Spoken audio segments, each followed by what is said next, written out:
Hola, ¿qué tal? Bienvenidos a La Pepa. Este es un programa de Canal Capital y lasillavacía.com, donde buscamos explicar en profundidad los temas que son de interés para usted. En el 2016 se habló mucho del campo, principalmente porque el proceso de paz tiene todo un punto dedicado al desarrollo rural, pero también en muchos otros temas, en debates como la aspersión aérea, la sustitución de cultivos, el paro camionero, el cambio climático luego de la cumbre de París, el presupuesto para el agro, etcétera, un largo etcétera. Lo que viene para el proceso de paz depende en gran medida del desarrollo del campo y de la idea de paz territorial. Y para entender cómo le fue al campo en el 2016, invitamos a dos expertos en el tema. Ellos son Margarita Barón, ella es abogada, tiene una maestría en Derecho de la Universidad de los Andes y es especialista en Derecho Agrario y Política Integral de Tierras. Bienvenida. Muchas gracias, Eduardo. Ella también es experta de la red rural en La Silla Llena de La Silla Vacía. Gracias, Eduardo. Feliz de estar aquí con ustedes. Bueno, y también invitamos a Santiago Perry. Él es ingeniero industrial y economista de la Universidad de los Andes. Es director de la Corporación PBA y coordinador del Grupo de Diálogo Rural en Colombia. Es integrante o fue integrante de la Misión Rural y es ex viceministro de Agricultura y también es miembro de la red rural. Bienvenido, Santiago. Muchas gracias, Eduardo, muy contento de estar aquí con ustedes. Con estos dos expertos vamos a ver qué saben los que saben.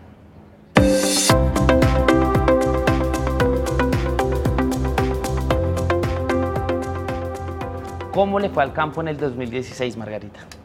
Bueno, en el 2016 el campo entró en una expectativa en torno al proceso de paz y en materia de tierras específicamente entró en un debate muy duro relacionado con la posible expropiación de las tierras y de la propiedad privada para ir hacia un país castrochavista, en mención de algunos.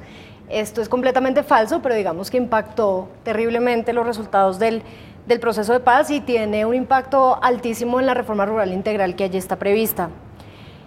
Tenemos unos avances positivos en materia de restitución de tierras, es una política que viene implementándose. La unidad de restitución abrió oficinas en Caquetá, en Villavicencio, de tal manera que en el tema de restitución de tierras hay un balance positivo para el 2016 y ojalá esta política continúe avanzando. En el tema de la informalidad continuamos con un balance negativo, realmente no es un tema del 2016, es un tema de años de historia en el que realmente los derechos de propiedad no tienen ninguna seguridad jurídica y desafortunadamente continuamos con este escenario. Hay un escenario muy positivo para el 2016 y es la entrega de los datos del Censo Nacional Agropecuario. Ya Santiago ahondará en detalle en el tema. En materia de tierras, el Censo Nacional Agropecuario no nos trae sorpresas, pero nos da información valiosísima. La informalidad es altísima en el campo. ¿Hace cuánto no se hacía un censo? ¿Hace como más de 30 años? ¿O no? Más de 40 años. 40 años. Así que... ¿Y por qué es importante este censo? ¿Qué es lo que trae de importante para el campo? Bueno, solo para mencionar un ejemplo, el Censo Nacional Agropecuario muestra que hay predios en el país que el Estado no sabía que existían. Este tipo de informalidad se acerca al 28%, es decir, predios que existen en la vida real, que fueron censados cuando se recorrió el país y que ni en las bases de catastro, ni en las bases de registro, es decir, en ninguna base del Estado esos predios existían.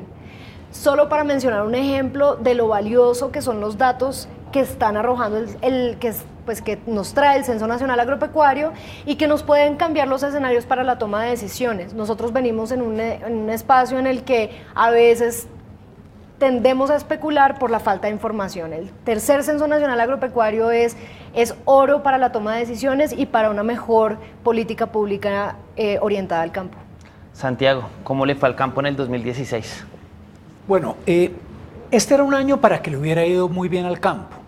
¿Por qué? Primero por el tema del proceso de paz. La situación de orden público ha mejorado bastante en el campo, especialmente desde que comenzó primero el cese unilateral del fuego y luego el cese bilateral. Y todos sabemos que una de las cosas que ha afectado al campo y al desarrollo en general de las actividades rurales es la situación de orden público. Entonces eso ha mejorado y era una cosa favorable. La otra cosa favorable que había fue la tasa de cambio. Tuvimos una tasa de cambio competitiva, una tasa de cambio buena. Cuando el peso está muy sobrevalorado, eso afecta la competitividad de los productos del campo, porque los productos del extranjero entran más baratos al país. Y tuvimos una muy buena tasa de cambio, o sea que había unas condiciones adecuadas para que hubiera competitividad y hubiera buena situación para el desarrollo del campo. Adicionalmente, a fines del año pasado, a fines del 2015, la Misión para la Transformación del Campo entregó sus recomendaciones en muy amplios campos, un estudio muy serio, muy concienzudo, que realmente da una carta de navegación hacia adelante de lo que hay que hacer para el desarrollo de las áreas rurales del país. Y finalmente la otra cosa buena que hubo fue el censo, lo que acaba de mencionar Margarita, el tema de que después de 40 y pico de años, el último censo había sido en 1970-71, después de 40 y pico de años hubo un censo nacional agropecuario, vamos a tener mucha mejor información. Pero a pesar de eso, le fue bien regular. Si miramos, primero que todo, el sector generador de ingresos más importante en el campo, en las áreas rurales, es el sector agropecuario. No es el único, hay otras actividades, pero es el más importante. Resulta que el sector agropecuario, en la información que hay, que es hasta septiembre de este año, desde enero hasta septiembre de este año, no creció. Tuvo un crecimiento negativo de 0,3%. Y dentro del sector agropecuario, si uno mira, en el sector agrícola, en cultivos, los únicos cultivos que crecieron fueron los cereales, fundamentalmente gracias al arroz, creció el tabaco y crecieron las flores. Fueron los únicos sectores. Los otros sectores uno ve tasas de crecimiento negativas. Y en el sector pecuario creció avicultura y porcicultura, pero disminuyó la producción ganadera tanto de carne como de leche. De manera que no fue un buen año para la parte agropecuaria, pero tampoco para los otros. Uno no puede decir que hubiera habido un proceso importante de inversión, un proceso importante de incrementar, digamos, la educación, la salud, las vías de comunicación en las áreas rurales. Entonces es un año que no fue un año bueno, casi un año perdido para el campo, habiendo condiciones bastante adecuadas para haber hecho algo mucho mejor. Santiago, usted dice que hay muy pocos productos que logran crecer. ¿Por qué esos crecen y los otros no? ¿Se sabe algo? Por ejemplo, el caso del arroz, que es el producto que más creció este año, que lo han catalogado como el producto estrella de este año. El arroz creció básicamente porque el contrabando que venía de Ecuador y de Venezuela se frenó. Venezuela, pues en la situación que está, no siguió llegando arroz a Colombia, y Ecuador tuvo problemas con su producción de arroz, entonces dejó de llegar contrabando. Y eso, sumado a la tasa de cambio, eso benefició al sector arrocero, y entonces los arroceros pudieron aprovechar esa disminución o casi desaparición del contrabando y esa buena tasa de cambio para incrementar sus cultivos. Esa fue la razón y ese es el producto estrella realmente de este año. ¿Y por qué los otros productos no? Porque no tuvieron las mismas condiciones, digamos, de una política adecuada que los impulsara, que contribuyera realmente a que mejoraran. El arroz fue una coyuntura que tuvo que ver con la situación de abastecimiento de los países vecinos, fundamentalmente. Margarita, usted está hablando todo de un proceso de tierras. ¿Cómo le fue en ese sentido a Colombia este año?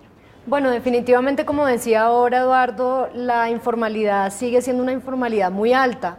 Los distintos índices arrojan informalidades superiores al 50%. Ahora, si nosotros vemos cuáles son los predios que no aparecen en las bases registrales o catastrales, como lo decía ahora mismo, de los predios censados estamos hablando de una informalidad del 28%. En cualquiera de los casos se trata de una absoluta inseguridad jurídica sobre quién es el dueño de cada tierra en el campo, y eso genera y crea unas condiciones difíciles, no solamente para la inversión, sino para los propios campesinos, para estimular y contribuir al desarrollo rural. Digamos que esto ha sido afectado no solamente por el tema de la dificultad en la información y en las condiciones, digamos, en las que están el catastro y el registro actualmente, sino por, como lo mencionaba ahora, por el desconocimiento y los debates alrededor del tema de la tierra. Realmente entramos en una discusión sobre si vamos a expropiar a todo Colombia o si le vamos a quitar la tierra. El debate de los segundos ocupantes en materia de restitución de tierras fue un debate durísimo en el 2016, de manera que en términos generales en el escenario público hay una incertidumbre muy alta sobre qué es lo que significa ser propietario, cuáles son los alcances de ser propietario en este país, y la gente tiene algún temor sobre la posibilidad en el marco de un proceso de paz que probablemente le vayan a quitar la tierra. Ahora, como lo he dicho, esto es enteramente falso, porque las figuras que trae el acuerdo de paz y en general las que se han venido aplicando se vienen aplicando desde 1936 y 1961. Sin embargo, la gente desconoce estas normas y entonces entramos en un debate que fue muy perjudicial para el país. Bueno, ya tendremos oportunidad y ya les preguntaré en profundidad sobre el proceso de paz, pero mientras tanto vamos a ver qué preguntan en la calle. Tengo una pregunta. ¿Disminuyó este año la brecha entre el campo y la ciudad? La televidente preguntaba una cosa que es como un debate que lleva mucho tiempo y es las famosas brechas entre el campo y la ciudad. Santiago, ¿hay razones para creer que este año disminuyeron esas brechas? No, hay razones para creer que no disminuyeron, más bien. Es decir, en este momento no podemos decir si disminuyeron o no porque no hay información para Normalmente esa decir. Información, ¿de dónde viene? Tú tienes que mirar qué ha pasado con la tasa de analfabetismo, con el nivel de educación, con una serie de indicadores, con la pobreza multidimensional, con la pobreza por ingresos, una serie de factores que todavía no tenemos lo que es, cómo termina y cómo cierra el año. Pero hay varios factores para creer que no disminuyeron esas brechas. Primero, las brechas se vienen ampliando en los últimos años. En lugar de disminuir, la brecha entre el campo y la ciudad ha venido ampliándose. Y no hay ningún fenómeno que le permita a uno decir que se puede haber cerrado. Primero, no, es muy difícil que se cierren en un año. Pero además no hay nada en este año como para decir que se pueden haber cerrado. Primero, los ingresos de los agricultores, que, insisto, no es la única fuente de ingresos en las áreas rurales, pero sigue siendo la más importante. Los ingresos de los agricultores no mejoraron porque el agro, en lugar de crecer, decreció. Entonces, por ese lado, pues no hubo.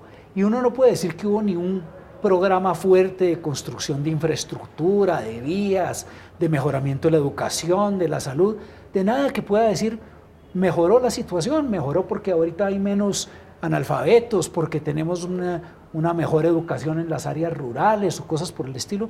No hay realmente nada que uno pueda decir que es un factor que hubiera contribuido realmente a cerrar las brechas entre las áreas urbanas y las áreas rurales en Colombia.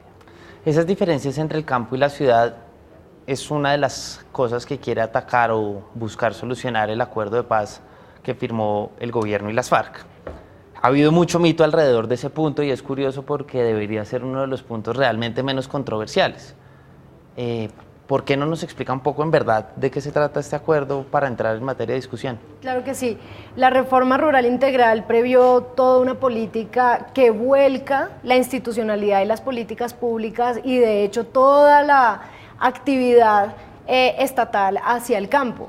Y lo que quiere decir es que mientras que las políticas ordinariamente se han centrado en las ciudades, sobre todo las principales, la idea es que el Estado y los ciudadanos volteáramos a mirar quiénes son quienes están produciendo los alimentos, cuáles son las relaciones con los centros de abastecimiento, cómo se relacionan las ciudades intermedias y las ciudades grandes con el resto, el campo que los rodea, cuáles son esas áreas de injerencia de las principales ciudades y construir relaciones que puedan ser mucho más funcionales en vez de hacer políticas completamente centradas en las ciudades. La reforma rural integral lo que hace es hacer una apuesta muy ambiciosa de planes nacionales y lo que se llama programas de desarrollo con enfoque territorial, de tal manera ¿Qué son esos planes? Son planes para que la gente en la comunidad, en conjunto con la institucionalidad, pero desde la misma comunidad, puedan sentarse a decir, realmente queremos que el territorio nuestro tenga una apuesta agroturística, o realmente aquí se necesitan unos impulsos, unas inversiones grandísimas en materia agroindustrial, o tenemos una apuesta minera en esta otra zona. Realmente es un volcar los ojos a que la ciudadanía y a que los campesinos y los habitantes rurales definan cuáles son sus prioridades, cómo quieren construir en el mediano, en el corto y en el largo plazo su propio territorio y se apropien de esas agendas. Eso es lo que se llaman los programas de desarrollo con enfoque territorial. Enfoque territorial porque ya no estamos hablando del sector minero, del sector agropecuario, del sector de infraestructura, estamos hablando de qué es lo que necesita el territorio. El territorio no necesita sectores compartimentados, necesita soluciones integrales. La idea es que estos programas de desarrollo con enfoque territorial pues traigan a toda la institucionalidad y según lo que la comunidad haya acordado, entonces el Estado tenga programas de inversión con estos planes nacionales que puedan resolver las necesidades del territorio. Ahora, yo diría que el acuerdo tiene en la dirección que está mencionando Margarita dos cosas muy importantes.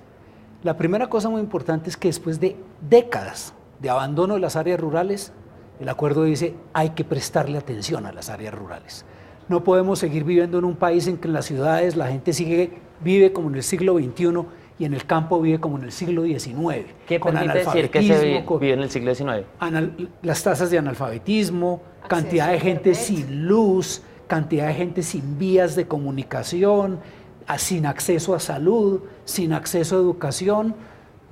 Son las condiciones del siglo XIX. Entonces, no todas las zonas rurales, obviamente, pero hay muchas zonas rurales, especialmente en lo que se llama el rural disperso, que siguen viviendo en una situación realmente increíble. Es decir, es una vergüenza nacional que tengamos analfabetismo todavía en Colombia. Mientras que en las grandes ciudades estamos hablando de altísimos niveles de globalización, de acceso a servicios de internet, es que la brecha es completamente radical. Es enorme la brecha. Entonces lo primero que dice el acuerdo es, vamos a cambiar esto.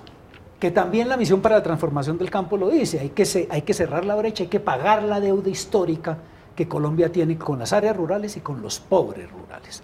Entonces yo creo que esa es una primera cosa. Y la segunda, en lo que decían los programas de desarrollo rural con enfoque territorial, es que el desarrollo rural hay que construirlo desde los territorios. Es absurdo en un país tan diverso como Colombia aspirar a construir el desarrollo rural desde una oficina en la Jiménez con octava. Eso no tiene ningún sentido. El desarrollo rural hay que construirlo desde los territorios teniendo en cuenta lo que cada territorio tiene, lo que la gente de ese territorio quiere hacer, lo que tiene potencial y posibilidades de hacer. ¿Y quiénes pueden decir eso? Pues los que viven allá, que conocen su territorio, que han vivido durante mucho tiempo, que han probado distintos negocios, que tienen unas dinámicas poblacionales, económicas, etc. Entonces el acuerdo plantea un tema que también hemos planteado muchos expertos, que es el tema, hay que construir las cosas al derecho, de abajo hacia arriba, que ahí va no de arriba hacia abajo. Voy a pasar al informe de la Misión Rural para la Transformación del Campo, del que usted hizo parte. ¿Por qué es tan importante este diagnóstico de esta misión, Margarita? Bueno, porque igual que en el tema del Censo Nacional Agropecuario, llevábamos años sin un diagnóstico integral, consolidado, informado sobre la situación del campo, de tal manera que en un escenario de mucha dificultad política y enfrentado el gobierno nacional a un escenario de paros y de demandas generadas por la propia sociedad civil, pues todos somos testigos del tema de los paperos, del paro agrario, en fin, el gobierno nacional dice hay que ponerle el ojo al campo, qué es lo que está pasando, vamos a hacer un diagnóstico integral y vamos a ver cuáles son las medidas de política pública que tendríamos que poner en marcha para llegar a esa reforma rural integral. Este informe fue entregado al final del 2015. ¿Qué encontró? En diciembre del 2015. Bueno, la situación del campo que describió es la que conocemos todos, del atraso, de los enormes problemas que hay, de que el sector agropecuario, que es el principal generador de ingresos en las áreas rurales, había perdido su dinamismo, que la balanza comercial agropecuaria se venía deteriorando, que la pobreza está concentrada en Colombia en las áreas rurales, digamos todo lo que conocíamos. Lo más importante de la misión es que propone políticas públicas para 15 o 20 años para sacar a las áreas rurales de la pobreza y para cerrar las brechas. ¿Y qué ha pasado? No, esas políticas pues hay que ponerlas en práctica. Hay cosas que se han comenzado a hacer, pero realmente falta mucho trabajo por poner en práctica esas recomendaciones. Esta fue una misión creada por la Presidencia de la República, fue independiente, sí, invitaron a personas independientes a que opináramos, a que participáramos, a que colaboráramos con la misión, pero fue creada por la Presidencia. Lo que uno espera, lógicamente, es que después de año y medio de trabajo, de un trabajo muy serio, de unas recomendaciones que son realmente, a mi modo de ver, muy importantes y muy actualizadas y muy adecuadas para el desarrollo de las áreas rurales colombianas, lo que uno espera es que todo el gobierno se vuelque a poner en práctica esas recomendaciones. No ha pasado. Algunas cosas se han venido haciendo. Yo diría, algunas cosas, pero falta bastante. Falta bastante. Yo ahí diría que el plan de desarrollo dio los primeros pinitos. La misión para la transformación del campo recomendó la necesidad de una agencia de tierras que mirara a todos los campesinos. Por ejemplo, el INCODER, con todas sus dificultades y con las buenas gestiones que alcanzó a hacer, atendía solamente a algunos campesinos, a los que tenían baldíos o a los que estaban sentados en predios que se llaman del Fondo Nacional Agrario, por decir un ejemplo. La misión para la transformación del campo dijo, póngale el ojo a la informalidad y póngale el ojo a todos los campesinos y a todos los habitantes rurales. Esa Agencia Nacional de Tierras ya fue creada y está en proceso de alistamiento. Margarita Santiago, vamos a ver cuál es la PEPA para el otro año para que esta situación cambie.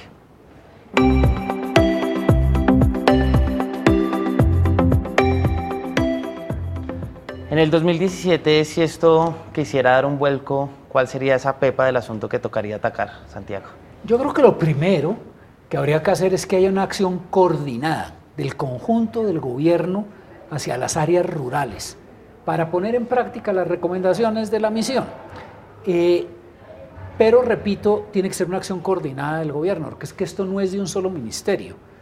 Es decir, hay que trabajar en educación rural, hay que trabajar en salud rural, hay que trabajar en vías de comunicación, hay que trabajar en justicia en las áreas rurales, hay que trabajar en turismo en las áreas rurales, hay que trabajar en minería informal en las áreas rurales, en el sector agropecuario. Entonces, es una mirada coordinada y coherente desde el gobierno nacional y respondiendo a lo que quieran y necesiten los territorios, a lo que requieran los distintos territorios, teniendo en cuenta esa gran diversidad que tienen los territorios también colombianos. Un poco de paz territorial, de abajo hacia arriba. Exactamente. ¿Cómo se hace para aplicar esa idea de paz territorial? ¿Cuál es la PEPA de esa idea? Bueno, hay varias, pero lo primero es empezar a crear acuerdos entre la sociedad civil. Santiago decía, es muy importante que todo el Estado se vuelque de manera coordinada. La PEPA en el tema de la paz territorial es que los propios ciudadanos, los propios habitantes rurales se sienten a conversar unos con otros. Este no es un tema el grupo de los negros, los grupos indígenas, los grupos de las víctimas de la violencia armada, los agroindustriales, los mineros, porque tenemos una serie de pequeñas comunidades completamente compartimentadas y para construir la paz territorial tenemos que superar ese enfoque poblacional y pasar al territorio, ver cómo podemos construir un escenario en donde los distintos actores puedan de alguna manera tener un espacio en el mismo territorio. Esa es la PEPA de la paz territorial. Y una visión común de su territorio, que reconstruyamos tejido social, tengan una visión común de su territorio y trabajen conjuntamente hacia allá, de manera armónica. Eso implica cerrar muchas heridas, muchas cosas, pero es la única manera que salgamos de este problema. Santiago y Margarita, muchas gracias por aceptar esta invitación a la PEPA. Estoy seguro que el próximo año vamos a hablar mucho de este tema. Y a todos ustedes, muchas gracias por vernos. Este es un programa en alianza de La Silla Vacía y Canal Capital. Recuerden escribirnos @lasillavacía y @Canal Capital con el numeral o hashtag La Pepa y nos cuentan a qué tema quieren que le echemos pepa en otro programa. Hasta la próxima.